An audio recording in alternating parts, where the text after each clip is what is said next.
คิวเต้ QA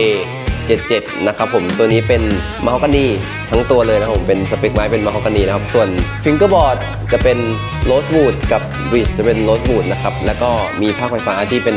ทางฟิตแมนมาให้นะครับผมตัวนี้ตัวบอดี้นะครับจะมีความบางกว่ากีตาร์ปกติทั่วไปนะครับผมทำให้เวลาเล่นนะครับมันเล่นง่ายเข้ามือนะครับผมเสียงจะเป็นยังไงเดี๋ยวไปฟังกันครับ